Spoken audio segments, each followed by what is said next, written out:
name is Francis Kimani Mwangi. I'm a husband, and of course I'm a farmer.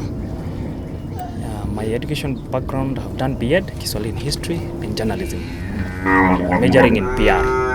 Well, I looked for a job for 1 year. I was employed for 4 months under BOG, and I was being paid around 4,500, and sometimes there was no money. So then again, when I went for an interview now, looking for the TSA job, we came up around 70 people, and it was only one position that was required for Kiswahili history, and the only person who was taken was the year 1997 in KU, and had already been out for only 7 months to 1 year, because they had cleared in 2009. So I just gave up. So that's when I decided now to come again, restructure my life, see what I can do with the small thing that I have. So that's when I started now looking for other avenues. I went into business here and there. It failed sometimes here and there, but I was saving. At least I was saving. So upon in the year 2010, 2011, that's when now everything turned up again. Things started looking up. So the first thing was look for the land. Then you start small farming. We do farm. This place is called Munyo. From Makongeni, it's 7.5 kilometers. Exactly. It's only that we have rough road and all that. Where we do farm beef and mutton and goat meat. Also, we do some kienyeji chicken. We were doing some turkey and pigs, but we have all offloaded them because of the cost. Chickens are a bit costly, pigs are a bit costly and all that. But when you come to cattle itself is a bit cheap because they just graze. You just supplement it with a little of hay and maybe some other feed. Like you have salt, mineral salts and all that. You do that sporadically, not mostly. But the major thing that you ought to do is spray to avoid infestation of pesticides, the internal and external. You deworm regularly also, like after 3 months. So when I started with six goats, some chicken, a Kienyeji chicken. At that time they were lucrative. So upon I just needed to do something professional. So I was really going for ranches at Kahawa Sukari Ranch now and then, admiring the breeders and all that. But they wouldn't sell. They can't sell the breeder. The only thing that they sell is breeder. So that's when I met Mr. Njoroge, the vet. He had seen me frequently coming to Kahawa Ranch, Sukari Ranch and all that. He inquired from me, what do you really like? I told him I like pure breed of sheep. He told me, no, one, pure breed of sheep you can never get. And they don't even offset them. They don't sell. What you're going to do, come buy a breeder down now. You go, you look for Kienyeji breeds. You look for your own breed. Of course, when you start with the first breed, it comes F1, then F2, then pure. That's when I started. Then you offload the ones that you don't want. That's one. So we started with sheep and goats. Now sheep and goats are the ones who has brought us now to the idea of this one. These are a bit tedious, they are a bit expensive because like during the drought, the way we say they are heavy grazers, they do require a lot of food, feeds. So mutton, the sheep and the goats, they are a bit slow grazers and they are browsers. So small land can feed them. That's why you see, like the only 3 months drought has done this mess. We have lost like 10. The last one we lost was yesterday.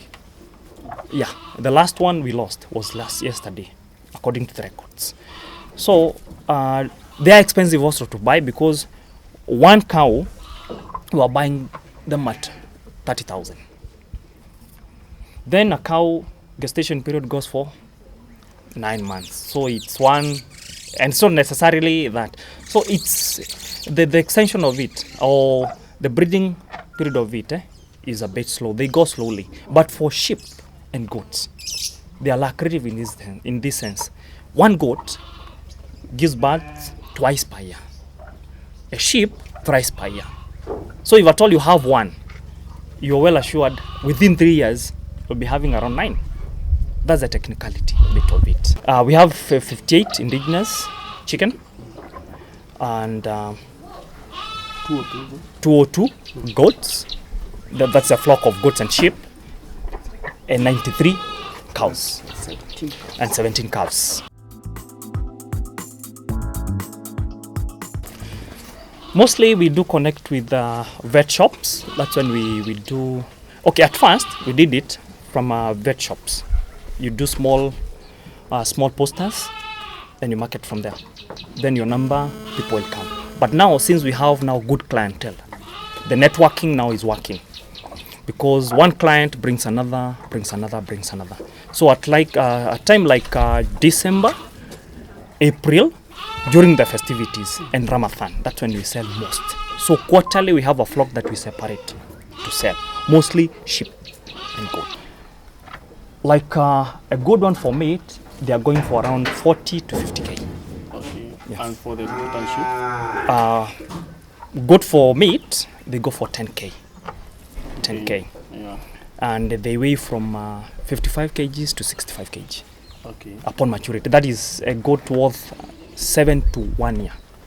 So For the pure degree, for the pure ones, pure breeds, at maturity they weigh from 90 to 130 kg. Well, for anyone who is looking for a job, jobs are there, and jobs might not be there. Selection of jobs is the one that differs. If at all you want to do white collar job, you will tarmac, especially in Kenyan markets. If you want to do job, and you want to sustain yourself, go for anything that you dream. Like farming. Starting farming is very cheap, very, very cheap. You go for small amount of capital. Like we started with 6 goats. 6 goats are the ones that has led to all this. And 6 goats, one we were buying it at 2,500.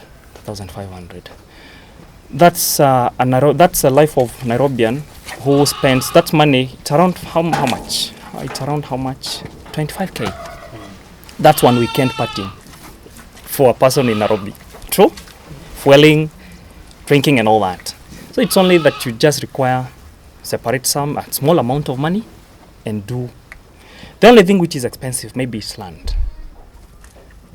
But you can start maybe by hiring land. We have ready land to be lent and all that. Then you progress.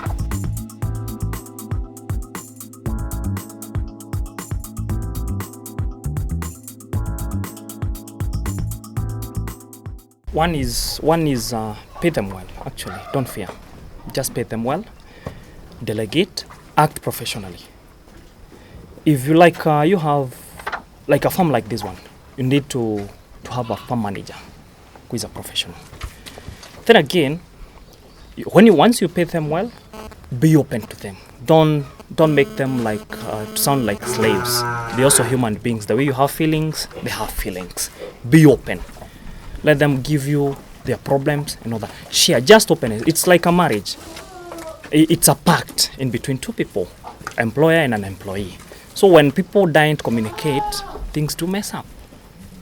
That's the only thing. Then also having registered them with some groups like NHIF, NSSF and all that. So somebody have the worthiness of staying somewhere because I know at certain day I'll get benefits. You act it professionally.